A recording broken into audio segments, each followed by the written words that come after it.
तो इसके अंदर आज हम जो देखेंगे वो हम तकरीबन 2 से 3 चीज़ों के बारे में हम देखेंगे। इसके अंदर हमारे पास एक इफेक्ट के अंदर हमारे पास एक इफेक्ट होता है 3D एंड मटेरियल्स के नाम से, ठीक है। और इसके अलावा हमारे पास एक ऑप्शन होता है ऑब्जेक्ट के अंदर जाने के बाद, पाथ के बाद, पाथ के अंदर हमारे पास ऑप्शन होता है आउटलाइन स्ट्रोक, ठीक है। तो इस ऑप्शन के बारे में हम देखेंगे। और इसके अलावा हम यहाँ पर आज एक टूल के बारे में और देखेंगे। ये टूल हमारे पास है विड टूल, ठीक। तो ये 3 चीज़ों के बारे में हम आज के सेशन के अंदर हम देखेंगे। अच्छा, इसके अंदर जो सबसे ज्यादा कॉम्प्लेक्स जो पार्ट है आपका, वो है आपका 3D एंड मटेरियल्स के नाम से, ठीक है। तो ये वाला पार्ट आपका थोड़ा सा कॉम्प्लेक्स है, लेकिन इसके अलावा जो आपके जो दूसरे पार्ट्स हैं वो आपके जो है वो इतने ज्यादा मुश्किल नहीं है। तो हम एक काम करते हैं, पहले हम अपने ये आसान वाले पार्ट्स को हम देख लेते हैं, जो कि आप लोगों को आसानी से समझ में आ जाएगा। फिर उसके बाद हम देखेंगे कि 3D के ऊपर हम कैसे काम करते हैं, ठीक है। अच्छा, फॉर एग्जाम्पल आपके पास अभी मैं आपको बता रहा हूँ कि पाथ के अंदर जो आपके पास ये आउटलाइन स्ट्रोक वाला जो ऑप्शन है, इसको आप कैसे यूज करते हैं, ठीक है। अच्छा, इसको आप कैसे यूज करते हैं, इसको हम क्यों यूज करते हैं, कहाँ पे इसका यूजेज होता है। तो सबसे पहले मैं आपको ये बता दूं कि आउटलाइन स्ट्रोक का जो आपका यूजेज होता है वो आपका होता है कि आप किसी भी स्ट्रोक को आप शेप लेयर में कन्वर्ट कैसे करते हैं, उसके लिए हम इसके यहाँ पर स्ट्रोक यूज करते हैं। उसके लिए हम यहाँ पर आउटलाइन स्ट्रोक का हम यूज करते हैं, ठीक है। अभी मैं आप लोगों को इसको प्रैक्टिकल करके बताऊंगा तो आप लोगों को ये और ज्यादा समझ में आ जाएगा। अच्छा, अब फॉर एग्जाम्पल आप हमारे पास यहाँ पर एक पाथ है, ठीक है। हमारे पास यहाँ पर एक पाथ बना हुआ है, और इस पाथ के अंदर, ठीक है, ये एक पाथ हमारे पास यहाँ पर बना हुआ है, ठीक है। इसके अंदर हमारे पास यहाँ पर कोई फिल नहीं है, सिर्फ ये एक सिंपल एक पाथ है हमारे पास, ठीक है। इस पाथ को मैंने कलर दिया है। अच्छा, इस पाथ के अंदर अगर आप यहाँ पर नोटिस करें तो इस पाथ के अंदर हमारे पास यहाँ पर सिर्फ एक यहाँ पर हमारी शेप आ रही है, ठीक है। तो इस शेप के साथ साथ अगर मुझे यहाँ पर इसके अंदर, अगर मुझे यहाँ पर इसके पूरे सारे बाउंडिंग बॉक्स चाहिए, सारे बाउंडिंग बॉक्स से मुराद ये है कि इसके अंदर ये जो आपके पास यहाँ पर जो कलर नजर आ रहा है आपको, इस कलर के अंदर अगर आपको इस कलर के अंदर अगर आपको यहाँ पर सारे इसके आपको जो है वो इसके बाउंडिंग बॉक्स अगर आपको इसके चाहिए, तो वो आप कैसे लेकर आते हैं। बाउंडिंग बॉक्स आपके क्या होते हैं कि फॉर एग्जांपल मैं यहाँ पर एक सर्कल बनाता हूँ, ठीक है। ये जो सर्कल मैंने यहाँ पर बनाया है, इस सर्कल के अंदर आपको यहाँ पर सिर्फ एक स्ट्रोक आपको यहाँ पे नजर आ रहा है, ठीक है। लेकिन इस स्ट्रोक के साथ साथ आपको यहाँ पर इसके बाउंडिंग बॉक्स आपको यहाँ पे नजर नहीं आ रहे, मतलब ये वाला पाथ आपको क्लियर, ये वाला पाथ आपको अलग से नहीं नजर आ रहा, और ये वाला पाथ आपको अलग से नहीं नजर आ रहा, मतलब आपके पास सिर्फ ये एक आपके पास स्ट्रोक आ रहा है, एक आपके पास पाथ आ रहा है, ठीक है। तो इसको अगर आपको यहाँ पे दोनों अलग अलग पाथ्स अगर आपको चाहिए तो वो आप कैसे यहाँ पर लेकर आ सकते हैं। उसको लाने के लिए आप क्या करेंगे, सिंपल, उसको लाने के लिए आपके पास जो भी आपके पास स्ट्रोक है, जो भी आपके पास आउटलाइन है, उसको आप यहाँ पर क्या करेंगे, आप जाएंगे ऑब्जेक्ट के अंदर। अच्छा, मैं इसको थोड़ा सा इसका कलर में थोड़ा सा चेंज कर देता हूँ ताकि आपको इसका पाथ सही से नजर आ रहा हो। अच्छा, आप जाएंगे यहाँ पर ऑब्जेक्ट के अंदर, और ऑब्जेक्ट के अंदर जाने के बाद आप जाते हैं यहाँ पर पाथ के अंदर, और यहाँ पर जाने के बाद आपको यहाँ पर नजर आएगा आउटलाइन स्ट्रोक, ठीक है। तो आउटलाइन स्ट्रोक जैसे ही आप यहाँ पर करेंगे तो आप यहाँ पर नोटिस करिएगा कि यहाँ पर क्या चीजें चेंज होती हैं, ठीक है।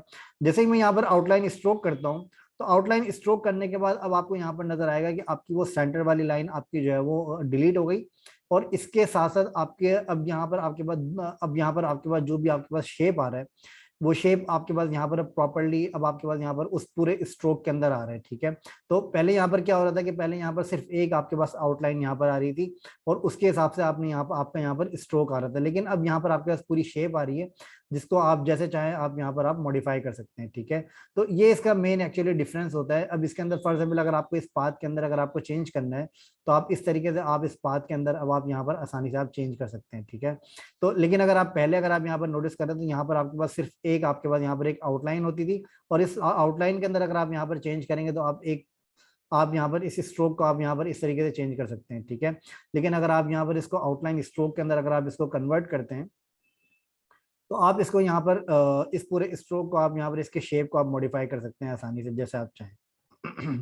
ठीक है, तो ये इसका मेन रीजन होता है आउटलाइन स्ट्रोक को कन्वर्ट करने का, कि जब भी आप आउटलाइन स्ट्रोक का आप यूज करते हैं तो जो आपका आउटलाइन स्ट्रोक होता है वो आपका शेप के अंदर ही आपका कन्वर्ट हो जाता है, ठीक है। इसके अंदर किसी को कोई क्वेश्चन कोई कंफ्यूजन तो प्लीज बता दें। ऑल क्लियर तो फिर मैं आगे चलता हूँ।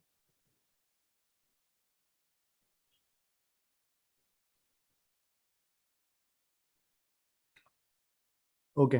अच्छा, इसी के साथ साथ यहाँ पर आपके पास एक ऑप्शन और यहाँ पर आपके पास आता है, पाथ के अंदर आप जाते हैं तो पाथ के अंदर जाने के बाद आपके पास एक ऑप्शन आता है, वो आता है आपके पास ऑफसेट पाथ।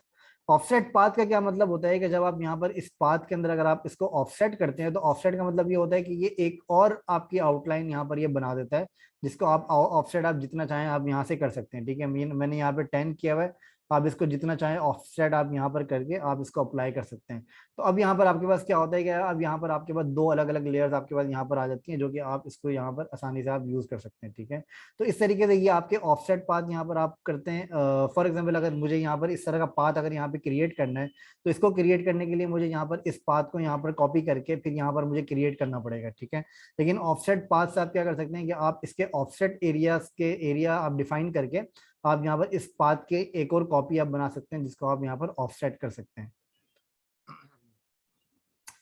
ओके, तो ये दो चीजें मैंने आपको आउटलाइन के हिसाब से मैंने यहाँ पर बताई हैं कि आउटलाइन के अंदर आप यहाँ पर इन दो ऑप्शंस को आप कैसे यूज कर सकते हैं। एक मैंने आपको बताया आउटलाइन स्ट्रोक के बारे में, और एक मैंने आपको बताया ऑफसेट पाथ के बारे में। ठीक है, तो ये दो ऑप्शंस मैंने आज आपको यहाँ पर बताया। अब इसके अलावा मैं आपको यहाँ पर अभी दो ऑप्शंस मैं आपको यहाँ पर और बताने जा रहा हूँ। एक ऑप्शन बड़ा इंटरेस्टिंग है, जो कि आपको अगर आप यहाँ पर नोटिस करेंगे तो आपको यहाँ पर बड़ा एक पसंद आएगा। इसको यूज करते हुए आप यहाँ पर काफी अच्छे आप इफेक्ट्स वगैरह अपने बना सकते हैं। ठीक है, अच्छा फॉर एग्जांपल यहाँ पर मेरे पास क्या है कि यहाँ पर मेरे पास एक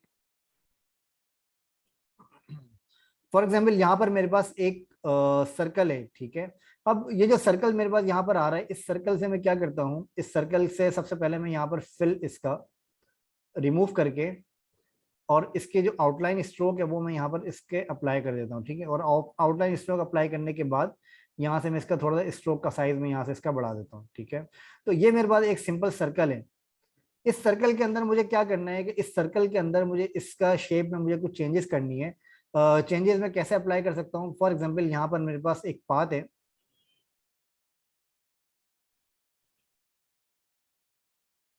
फॉर एग्जाम्पल यहाँ पर मेरे पास एक ये पाथ है। ठीक है, इस पाथ को मैं यहाँ पर क्या कर सकता हूँ, अगर मैं यहाँ पर एक टूल मैं आपको यहाँ पर बताऊं, ये जो आपके पास यहाँ पर विड्थ का जो टूल आता है, इसको यूज करते हुए आप यहाँ पर क्या कर सकते हैं कि आप इसके पाथ को आप इसके पाथ की विड्थ को आप यहाँ से चेंज कर सकते हैं इसके रेशियो के हिसाब से, मतलब इसके जो कर्व पॉइंट आपके हैं उसके हिसाब से आप अपने पाथ को यहाँ पर आप चेंज कर सकते हैं। तो ये क्या करता है कि काफी स्मूथ तरीके से आपके पास इन पाथ को जो है वो यहाँ पर आपका चेंज करता है। अब इसके अंदर फॉर एग्जांपल मेरे पास यहाँ पर एक पॉइंट जैसे यहाँ पर मेरे पास आता है। अब इसके अंदर मैं यहाँ पर क्या करता हूँ कि अगर मैं यहाँ पर सिंपल यहाँ पर क्लिक करता हूँ इसके नोड के ऊपर, तो क्लिक करते ही क्लिक करने के बाद अगर मैं यहाँ पर इसको ड्रैग करूंगा तो आप यहाँ पर नोटिस करेंगे कि यहाँ पर आपका जिस पॉइंट को मैं यहाँ पर ड्रैग कर रहा हूँ उसके हिसाब से यहाँ पर मेरे पास यहाँ पर पाथ जो है वो मेरा यहाँ से चेंज हो रहा है। तो इस तरीके से आप यहाँ पर अपने पाथ को आप यहाँ पे ऐड कर सकते हैं। अब आप इसके अंदर आप चाहें तो इसके अंदर आप मजीद पाथ भी आप यहाँ पर ऐड कर सकते हैं। ठीक है, मतलब इसके अंदर आप अलग अलग नोट्स आप यहाँ पर ऐड कर सकते हैं। आप सिंपल यहाँ पर क्लिक करें और क्लिक करके आप यहाँ पर अपने नोट्स को यहाँ पर आप मॉडिफाई कर दें। ठीक है, तो इस तरीके से आप यहाँ पर अपने नोट्स को आप यहाँ पर आसानी से आप मॉडिफाई कर सकते हैं। तो ये आपके पास यहाँ पर एक टूल है जिसको आप इस तरीके से आप अपनी जो आपके पास स्ट्रोक आ रहा है उसकी विड्थ को चेंज करने के लिए आप इसको यहाँ पर यूज कर सकते हैं। तो ये थोड़ा सा ये 3D इफेक्ट भी आपका देता है। 3D इफेक्ट का से मुराद ये है कि फॉर एग्जांपल अगर आप यहाँ पर नोटिस करें तो ये आपका थोड़ा सा 3D इफेक्ट भी आपको दे रहा है। ठीक है, तो इस तरीके से आप यहाँ पर अपने पाथ को अपने स्ट्रोक को अगर आप यहाँ पर चेंज करना चाहें, स्ट्रोक के विड्थ को, तो आप यहाँ से आसानी से आप चेंज कर सकते हैं। अदरवाइज क्या होता है कि अगर आप यहाँ पर इस टूल के अलावा अगर आप यहाँ पर स्ट्रोक के विड्थ चेंज करेंगे तो ये आपका 2D इफेक्ट के साथ ही आपकी विड्थ चेंज करता है। ठीक है, लेकिन अगर आप यहाँ पर 3D इफेक्ट के साथ आप अपने स्ट्रोक के विड्थ को अगर आप चेंज करना चाह रहे हैं तो उसके लिए आपके पास स्ट्रोक विड्थ का आपके पास एक टूल है जिसको आप यूज करके आप यहाँ पर अपनी स्ट्रोक के विड्थ को आप चेंज कर सकते हैं आसानी के साथ। ठीक है,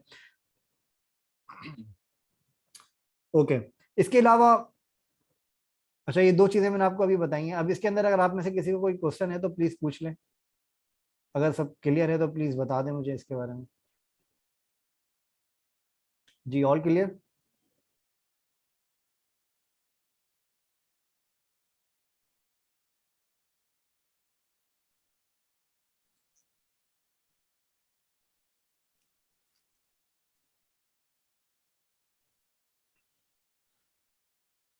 ओके, ओके, थैंक यू। अच्छा, इसके अंदर आपके पास यहाँ पर क्या होता है कि जब आप यहाँ पर अपने इस 3D टूल को, जब आप यहाँ पर स्ट्रोक विड्थ के टूल को जब आप यहाँ पर यूज करते हैं, तो इसके अंदर क्या होता है कि जब आप किसी इस पाथ के ऊपर जब आप यहाँ पर माउस ओवर करते हैं, तो आपको यहाँ पर प्लस का साइन नजर आता है आपके कर्सर के साथ, ठीक है। तो आपके पास जैसे ही प्लस का साइन आपको यहाँ पर नजर आता है, तो इसका ये मतलब है कि आप यहाँ पर अपने नोट्स को आप यहाँ पर ऐड करके आप यहाँ पर इसके पाथ को यहाँ से मॉडिफाई कर सकते हैं, ठीक है। तो इस तरीके से आप यहाँ पर अपने पाथ को आसानी से आप मॉडिफाई कर सकते हैं जैसे आप चाहें, ठीक है।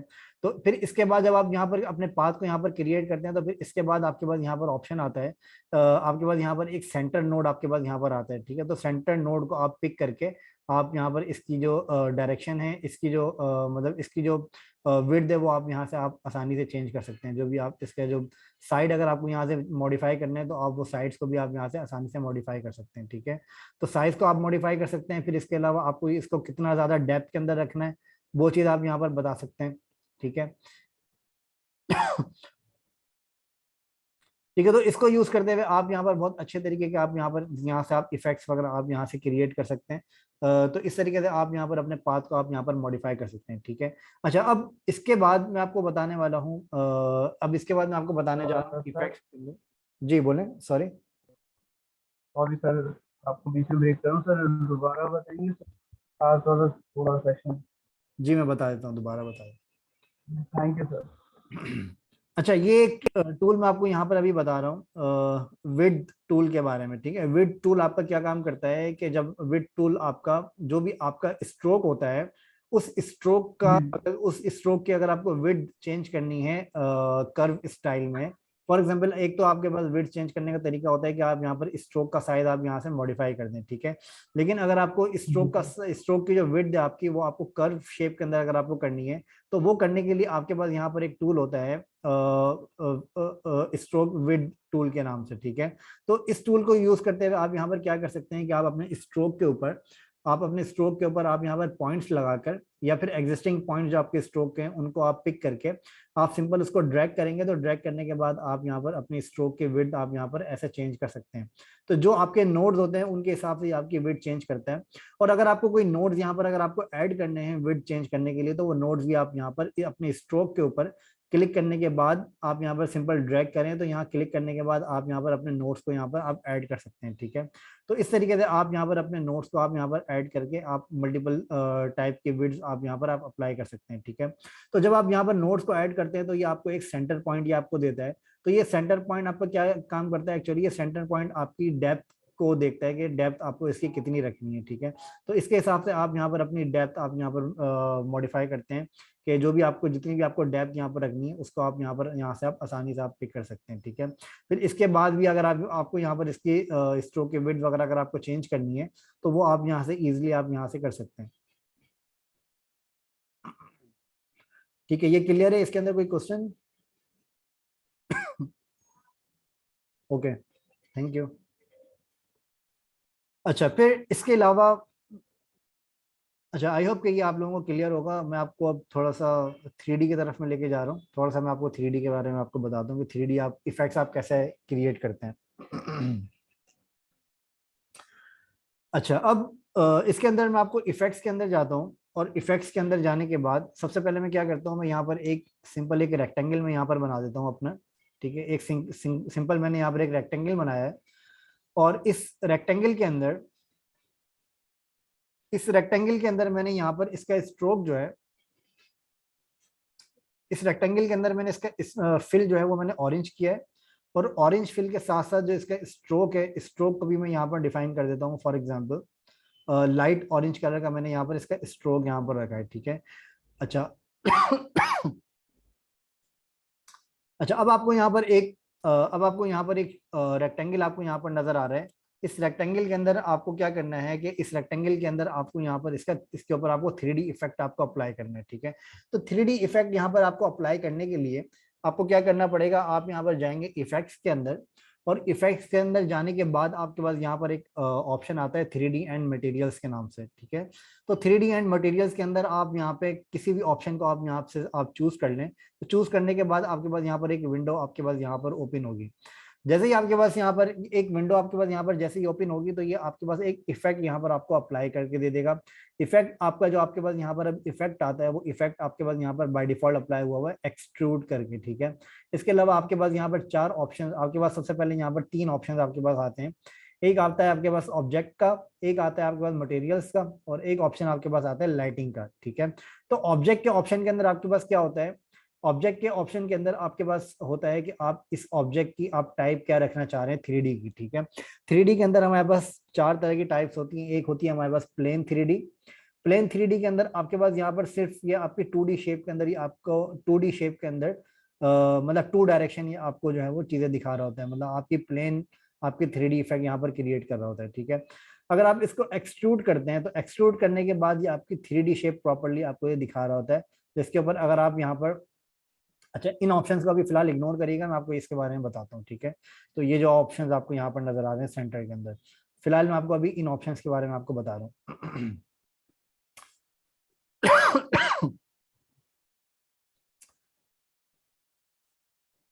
ओके अच्छा, एक्सट्रूड का जो ऑप्शन आपके पास यहाँ पर आता है, एक्सट्रूड के ऑप्शन के अंदर आपके पास यहाँ पर प्रॉपर्ली आपको 3D इफेक्ट आपको यहाँ पर नजर आता है, ठीक है। अगर आप यहाँ पर नोटिस करेंगे तो आपको प्रॉपर्ली आपको एक 3D इफेक्ट आपको यहाँ पर नजर आ रहा है, ठीक है। अच्छा अब इसके साथ साथ अगर आप यहाँ पर रिवॉल्व को अगर आप यहाँ पर देखें तो रिवॉल्व के अंदर आपके पास क्या होता है कि जो आपके पास ये इफेक्ट होता है, ये इफेक्ट आपके पास आपको यहाँ पे शेप से भी आपको यहाँ पे वाजे होगा कि जो अब आपका इफेक्ट जो यहाँ पर हो रहा है ये थोड़ा सा अंदर टेंट करके आपके पास ये इफेक्ट होता है, ठीक है। तो इसके अंदर आपके पास यहाँ पर क्या होता है कि अब आप यहाँ पर जो इफेक्ट यहाँ पर आप देख रहे हैं ये इफेक्ट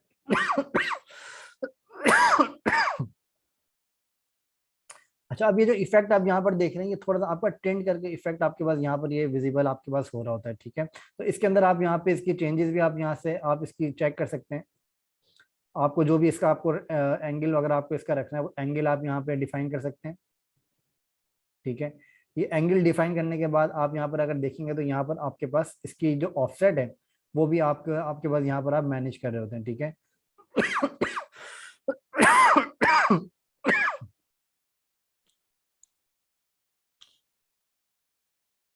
ओके तो इस तरीके से आपके पास यहाँ पर ये आपने एक सिंपल आपने एक रेक्टेंगल की मदद से आपने यहाँ पर एक सिंपल एक 3D शेप आपने यहाँ पर बनाया है। वो 3D शेप आपके पास यहाँ पर क्या आ रहा है, ये 3D शेप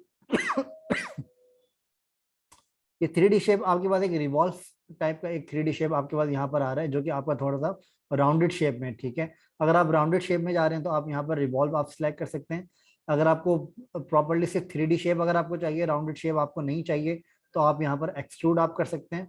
एक्सट्रूड करने के बाद आपके पास यहाँ पर क्या होगा कि जो आपके पास 3D ऑब्जेक्ट है वो आपका आपको प्योरली सिर्फ 3D ऑब्जेक्ट आपको यहाँ पर नजर आएगा, उसके अंदर कोई भी आपको टेंट शेप या फिर आपको रिवॉल्व शेप आपको नहीं नजर आएगा, ठीक है।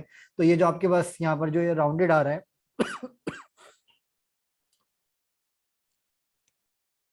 ये जो राउंडेड आपके पास यहाँ पर आ रहा है, इस राउंडेड ये जो राउंडेड आपके पास आ रहा है ये राउंडेड आपके पास कर्व की मदद से आ रहा है, ठीक है। अगर मैं यहाँ से कर्व हटा देता हूँ तो अब आपको यहाँ पर ये राउंडेड आपको यहाँ पर नहीं नजर आएगा। इसी तरह से आपके पास यहाँ पर एक प्लेन का ऑब्जेक्ट आपके पास यहाँ पर ऑप्शन आपके पास यहाँ पर आता है, जिससे ये सिंपल एक प्लेन 3D इफेक्ट आपको यहाँ पर ये क्रिएट होता है।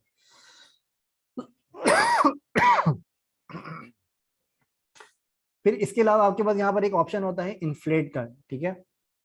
तो जो इन्फ्लेट का ऑप्शन आपके पास यहाँ पर होता है ये आपका क्या करता है कि एक ऑब्जेक्ट को ये आपका इन्फ्लेशन के साथ आपके आपको यहाँ पर ये दिखा रहा होता है, जो आपका इन्फ्लेट यहाँ पर आप यहाँ पर अप्लाई करते हैं, ठीक है। तो इस ऑप्शन की मदद से आपको यहाँ पर नजर आएगा कि अब आपको यहाँ पर तीनों ऑब्जेक्ट्स के आपको अलग अलग आपको बेनिफिट्स आपको नजर आएंगे, ठीक है। तो इसको यूज करते हुए आप यहाँ पर इस तरीके के 4 टाइप के आप 3D इफेक्ट्स आप यहाँ पर क्रिएट कर सकते हैं आसानी के साथ। अच्छा फिर इसके अलावा आपके पास यहाँ पर मटेरियल्स के ऑप्शन आपके पास यहाँ पर आते हैं कि आपको इसके अंदर आपको जो इफेक्ट है वो इफेक्ट आपको किस तरह का चाहिए। आप यहाँ पर इन इफेक्ट्स के अंदर आप कोई सा भी इफेक्ट आप इनके अंदर आप यूज कर सकते हैं, ठीक है।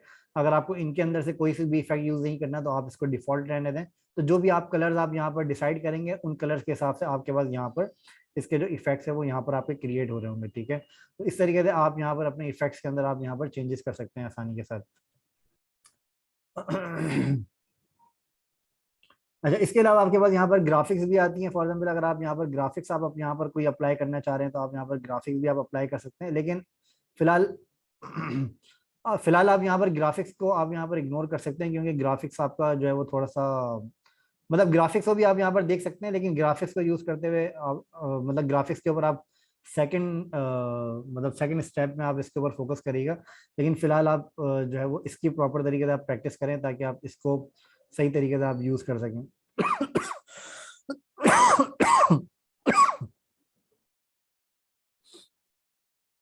ओके अच्छा, फिर इसके बाद आपके पास यहाँ पर लाइटिंग इफेक्ट आपके पास यहाँ पर आ जाता है कि आपको लाइटिंग किस तरह की आपको अप्लाई करनी है। ठीक है, तो लाइटिंग इफेक्ट आप यहाँ पर आप डिफाइन करते हैं कि आपको लाइटिंग किस तरीके से आपको अप्लाई करनी है। ठीक है, लाइटिंग के डायरेक्शन आप यहाँ पर डिफाइन करते हैं, जो कि आपके यहाँ पर प्रीसेट्स कुछ यहाँ पर बने हुए होते हैं। इन प्रीसेट्स की मदद से आप यहाँ पर अपने लाइटिंग इफेक्ट्स आप यहाँ पर डिफाइन कर सकते हैं। ठीक है, तो ये आपके लाइटिंग इफेक्ट्स यहाँ पर आते हैं। लाइटिंग इफेक्ट्स के अलावा आपके पास यहाँ पर एक ऑब्जेक्ट मैंने आपको बताया। ऑब्जेक्ट के अंदर आपके पास यहाँ पर डेप्थ वगैरह आपके पास यहाँ पर आ रही होती है कि आपको डेप्थ इसकी कितनी रखनी है। ठीक है, आपको इसकी डेप्थ कितनी रखनी है ये आपको यहाँ से पता चल रही होती है। फिर इसके अलावा आपको इसका वॉल्यूम कितना रखना है, ये वॉल्यूम आपको यहाँ से पता चल रहा होता है।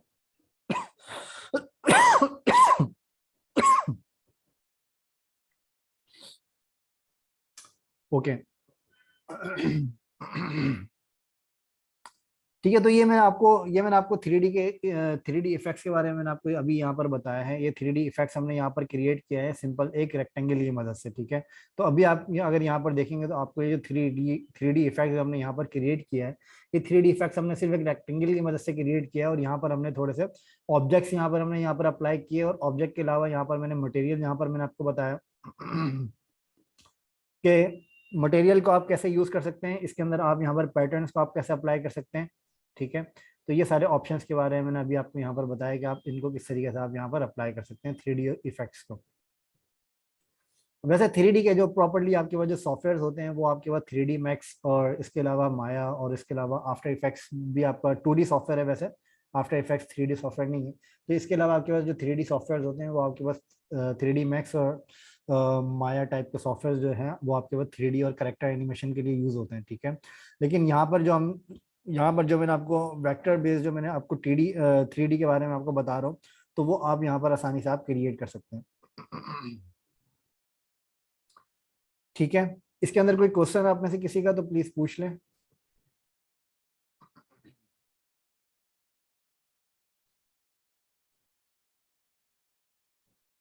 जी क्लियर है।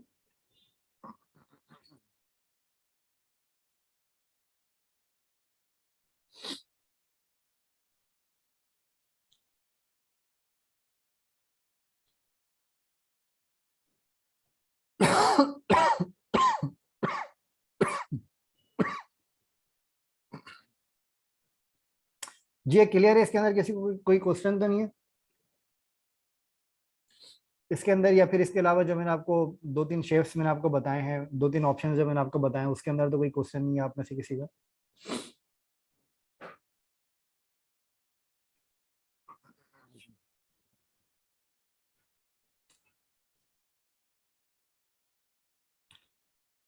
ओके अच्छा, इसके अलावा मैं आपको यहाँ पर एक ऑप्शन और यहाँ पर आपको बता देता हूँ जो कि बड़ा सिंपल है, जो कि आपने ऑलरेडी फिग्मा के अंदर आपने यूज किया है। इसके अंदर आपके पास यहाँ पर एक ऑप्शन आपके पास यहाँ पर होता है आर्ट बोर्ड का। मतलब ये जो आप यहाँ पर कैनवस जो आप यहाँ पर देख रहे होते हैं, एक कैनवस आपके पास होता है जिसको हम कहते हैं फिग्मा के अंदर हम इसको कहते हैं फ्रेम, लेकिन एडोब इलस्ट्रेटर के अंदर हम इसको कहते हैं आर्ट बोर्ड।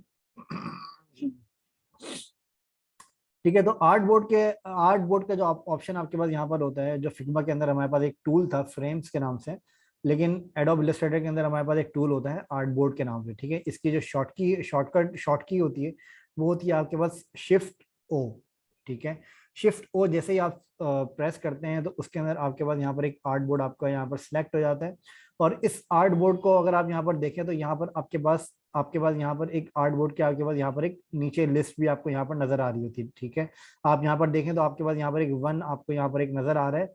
इस वन के अंदर वन का मतलब ये है कि ये आपके पास आर्ट बोर्ड का नंबर है। ठीक है, अब यहाँ पर आप जितने चाहें आप यहाँ पर आर्ट बोर्ड अपने बना सकते हैं। ठीक है, तो जैसे ही मैं यहाँ पर आर्ट बोर्ड बनाऊंगा तो ये मेरे नीचे अगर आप यहाँ पर ड्रॉप डाउन के अंदर अगर आप देखेंगे तो ड्रॉप डाउन के अंदर मेरे पास यहाँ पर ये नंबर्स मेरे पास इंक्रीज हो जाते हैं। ठीक है, तो यहाँ से आप क्या कर सकते हैं कि आप यहाँ से अपने आर्ट बोर्ड्स को आप अलग अलग सिलेक्ट कर सकते हैं।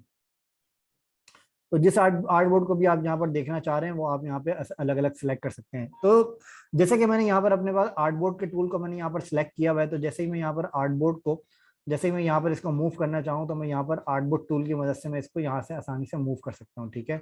लेकिन अगर मुझे इस आर्टबोर्ड की कॉपी अगर मुझे लेनी है तो कॉपी लेने के लिए मैं यहाँ पर ऑल्ट प्रेस करूंगा। मैं जैसे मैकबुक यूज कर रहा हूँ तो मैं ऑप्शन का की प्रेस करूंगा। अगर आप विंडोज यूज करें तो आप ऑल्ट की प्रेस करेंगे, ठीक है।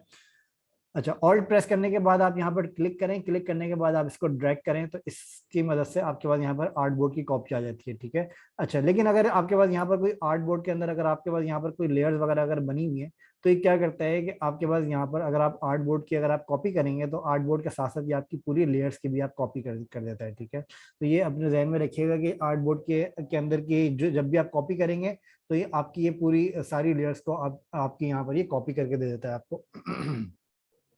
तो इस तरीके से आप यहाँ पर अपने आर्ट बोर्ड्स को आप यहाँ पर मैनेज करते हैं। आर्ट बोर्ड्स के अंदर कोई आपकी फिलहाल कोई लिमिट नहीं होती है, तो इसके अंदर आप जितने चाहें आप आर्ट बोर्ड आप इसके अंदर यूज कर सकते हैं। लेकिन ऑब्वियसली कि अगर आपका आप जितने ज्यादा आर्ट बोर्ड आप यहाँ पर बनाएंगे उतना ज्यादा आपकी जो फाइल है वो आपकी उतनी ज्यादा आपकी हैवी होती है। तो ये ध्यान में रखिएगा कि आर्ट बोर्ड जब आप यहाँ पर बनाएं तो आप इतने आर्ट बोर्ड बनाइएगा कि आपका सिस्टम या आपका पीसी जो है वो आपका स्लो नहीं हो। तो आप इतने ही आर्ट बोर्ड आप इसके अंदर बनाइएगा, ठीक है। तो इसके अंदर क्या होता है कि जो जितने ज्यादा आप इफेक्ट आप अप्लाई करते हैं, जितने ज्यादा आप आर्टबोर्ड आप यहाँ पर क्रिएट करते हैं, उतनी ज्यादा आपकी फाइल आपकी हैवी होती है और उतना ज्यादा आपका सिस्टम जो है वो लैग करना शुरू कर देता है। अगर आप सिस्टम लॉ रेजोल्यूशन का मतलब लॉ कॉन्फ़िगरेशन का अगर आप यूज कर रहे हैं तो उसके अंदर ऑब्वियसली कि आपको इसके अंदर प्रॉब्लम आ सकती है। लेकिन अगर आप सिस्टम अच्छा यूज कर रहे हैं तो उसके अंदर आपको उसकी इसकी परफॉर्मेंस काफी बेटर हो सकती है, ठीक है। ठीक है, तो आप में से किसी का कोई क्वेश्चन आज की इस सेशन के हवाले से? आज के सेशन के अंदर मैंने आपको 4-5 ऑप्शंस मैंने आपको आज बताए हैं, जिसके अंदर एक मैं रिपीट कर देता हूँ कि कौन कौन से ऑप्शन मैंने बताए हैं ताकि आप लोग उस वीडियो के अंदर आप जो है उसको कवर कर लें। एक मैंने आपको ऑप्शन बताया है जिसके अंदर आप जब ऑब्जेक्ट के अंदर जाते हैं तो पाथ के अंदर आपके पास आउटलाइन स्ट्रोक और ऑफसेट पाथ, ये दो ऑप्शन मैंने आपको बताए। और इसके अलावा मैंने आपको ऑप्शन एक और बताया है, वो है आपका एक दूसरा ऑप्शन जो मैंने आपको बताया वो है आपका विड टूल, ठीक है। तो ये जो विड टूल मैंने आपको बताया ये आपका स्ट्रोक के ऊपर मैंने आपको यूज करके बताया कि आप स्ट्रोक के ऊपर आप विड टूल को आप कैसे यूज कर सकते हैं। फिर इसके अलावा मैंने आपको यहाँ पर आपको बताया इफेक्ट के बारे में। इफेक्ट के अंदर आपके पास क्या होता है कि आप यहाँ पर 3D के अंदर आप यहाँ पर 3D इफेक्ट्स आप कैसे यूज कर सकते हैं, ठीक है। तो 3D इफेक्ट्स के बारे में मैंने आपको बताया जिसके अंदर जिसकी आपको यहाँ पर विंडो नजर आ रही होगी। अगर आपके पास ये विंडो यहाँ पर नहीं आ रही है तो इसको आप विंडो पे जाके आप यहाँ पर 3D एंड मटेरियल्स को आप यहाँ से एक्टिव कर सकते हैं, ठीक है। तो इससे आपके पास यहाँ पर 3D की विंडो आपके पास यहाँ पर विजिबल हो जाएगी। अच्छा, फिर इसके अलावा मैंने आपको ऑप्शन एक और बताया वो है आर्टबोर्ड टूल क्या, ठीक है। तो जो आर्टबोर्ड टूल आपके पास यहाँ पर आ रहा है इन आर्टबोर्ड्स को आप यहाँ पर कैसे मैनेज करते हैं, इसकी शॉर्ट कीज वगैरह क्या होती हैं उसके बारे में मैंने आपको बताया। आप यहाँ पर आर्टबोर्ड के अलग अलग साइजेस को भी आप यहाँ पर मेंशन कर सकते हैं, ठीक है।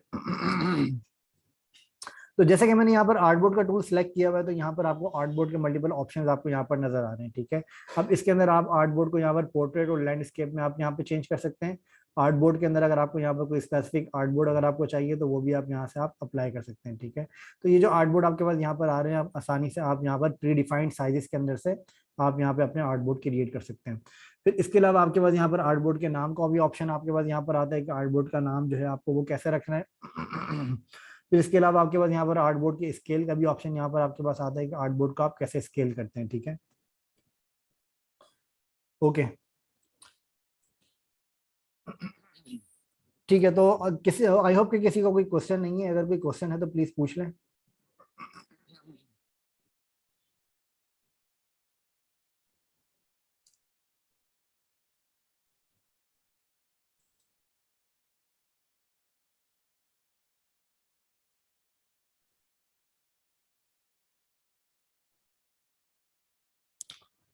ओके, चलें ठीक है। तो फिर आज का सेशन को यहाँ पे एंड करते हैं। मैं इसकी आपको वीडियो शेयर करूंगा, ठीक है। तो उसके अंदर आप लोग इन सारे टूल्स की यहाँ पर आप लोग प्रैक्टिस करिएगा। तो जैसे आप लोगों के अंदर जैसे आप लोग अगर किसी के अंदर कोई प्रॉब्लम अगर आप लोग फेस कर रहे हो तो उसके बारे में मुझे आप लोग व्हाट्सएप पे मैसेज कर दीजिएगा, ठीक है। तो मैं आप लोगों को उसके ऊपर रिप्लाई कर दूंगा। तो और इसके अलावा जो असाइनमेंट्स आप लोगों ने किए हैं उन असाइनमेंट्स को भी प्लीज शेयर कर दीजिएगा, ठीक है। तो आज के सेशन को ज्वाइन करने के लिए थैंक यू सो मच। फिर इंशाल्लाह अगले सेशन में मुलाकात होती है कल। तो जब तक के लिए थैंक यू सो मच, अपना ख्याल रखें, अल्लाह हाफिज़।